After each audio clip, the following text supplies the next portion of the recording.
We're going to begin this hour in British Columbia with the new crackdown that began just hours ago in one of Canada's COVID hotspots. Starting at midnight local time, a circuit breaker took effect in BC's northern region. That's a part of the province where the virus is running rampant and vaccination rates are among the lowest in the country.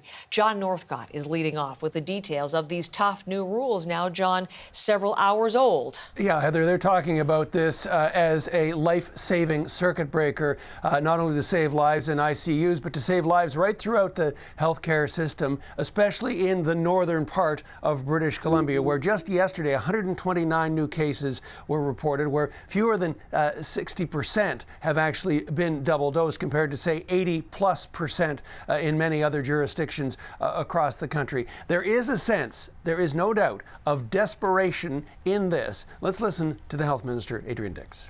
We are all in.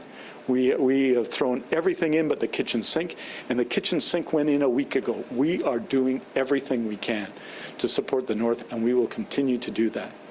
But we also need to ask people in the North to do more. They have been slowly tightening restrictions for weeks now in the province. Mask mandate across the province, the 24th of August, various tightening of restrictions, and now we're seeing a whole array, especially again in this northern part of the province, when it comes to indoor dining, gatherings, even outdoor gatherings as well. Let's listen to Dr. Bonnie Henry. This is affecting not only the people who have COVID and their ability to get care, but as we're seeing now, it's spilling over into communities, meaning that young people can't get care for the issues they have, people who need cancer treatment, people who have heart attacks. It's now a challenge for everybody. We have talked about other provinces where they have moved patients around from ICUs, but really the numbers we're seeing in northern British Columbia are quite remarkable. We're talking about 58 patients moved out of that region from ICU treatment to other parts of the province as well. 45 of those patients, we can tell you, are directly coping or trying to cope with COVID-19. Heather?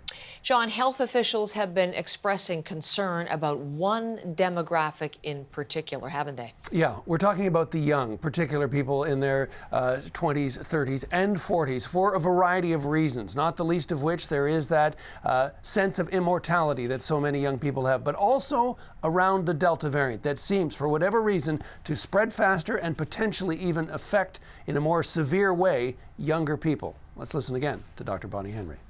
So if you were somebody who is young and healthy and thinks, I'm just going to get through this, no problem, that's not the case now. We're seeing this across the province, but particularly in communities in the north where unvaccinated people in their teens, but primarily in their 20s, in their 30s, in their 40s, are ending up in critical care. At that same news conference there, she was unfortunately able to announce the death of a 20-year-old in the province. That's the situation they're dealing with. Those new measures all coming into effect just hours ago.